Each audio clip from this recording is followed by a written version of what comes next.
Hey guys, just a quick update. So I am not moved back in my car. I know it probably looks like it from the background, but today is January 5th, 2020. So new year. So yeah, happy new year to everybody. Very excited. I just wanted to share a little thing with you guys. So I was renting a room from a family here in Kauai, North Shore in Honolulu. And I was renting from these people. So they were on the lease. I wasn't. They were subletting to me. Unfortunately, the family ended up moving back to California fairly recently. So a new family took over the lease and was going to move in. It was mom and dad and 2 kids, so same dynamic as before. They knew I was living there.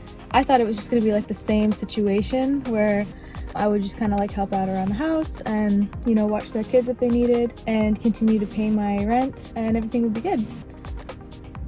That's not exactly how it turned out. I guess this family never had the intention of really keeping me as a roommate. I would just like to elaborate at this clip. So I actually had met the family when they were looking at the house and viewing it, deciding if they were going to rent it. I met them in person, face to face, just the parents. We talked about it and everybody seemed totally on board with the fact that I would continue to rent the room I was currently in. They would move the family and that was that. So as far as I knew, I was completely allowed to continue staying there and paying rent. They said they were fine with me living there when they first moved in, and then they were there one day and they moved all of my stuff around in the kitchen without even asking me, and I got a little bit triggered. Yeah.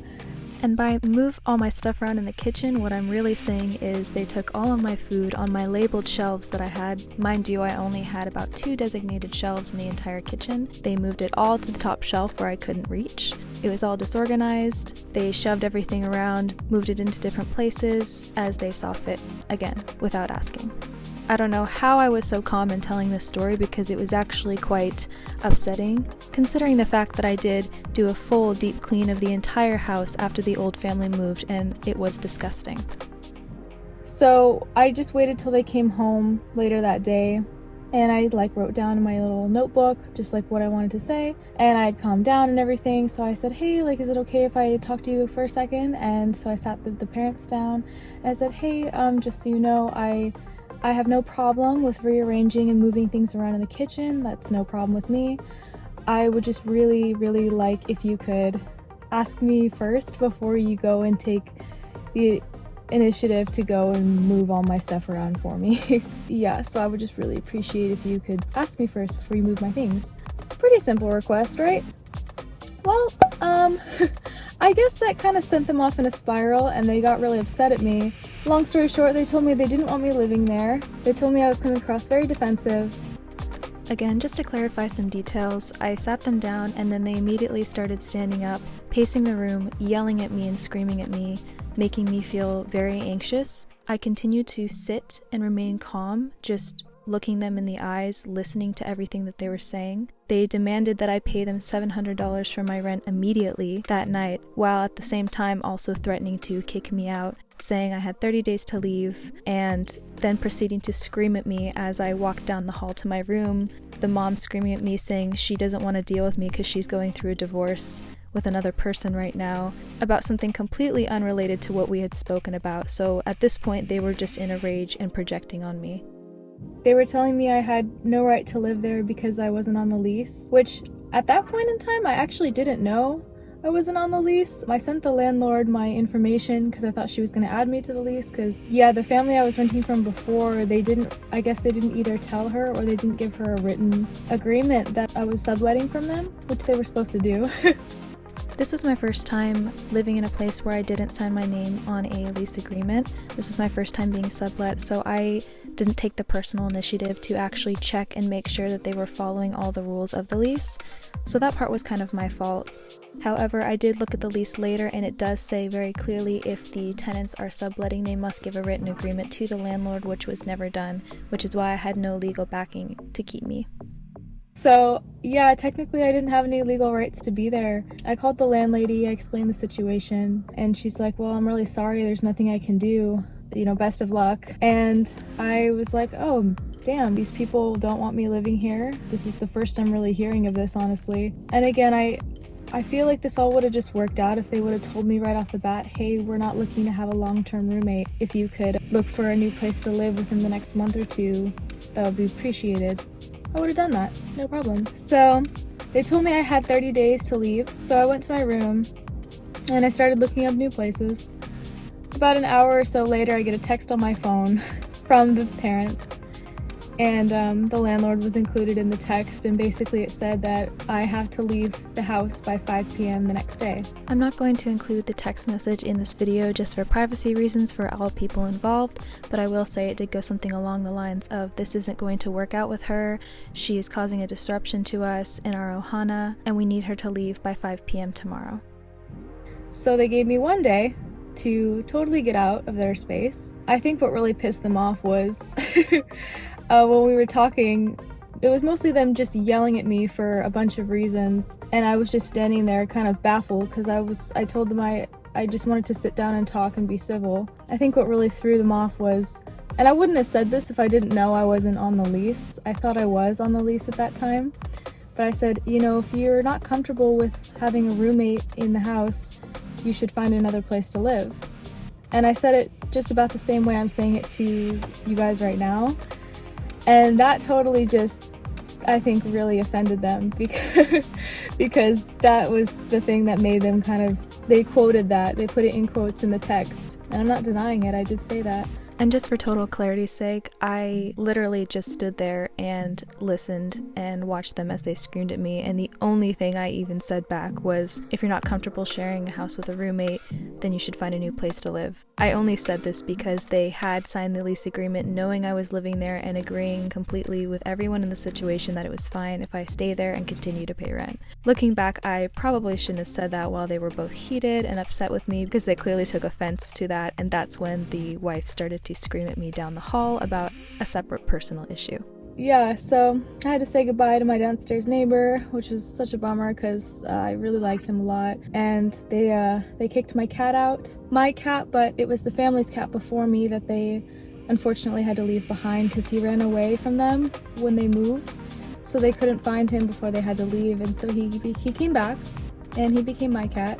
And we actually had a really good connection. I loved that cat ever since I started living there. To be fair, the family did promise that they would get the cat out of the house before they moved, and as I just explained, they didn't or couldn't. So the family proceeded to lock all the doors at night and try to barricade the cat's cat door.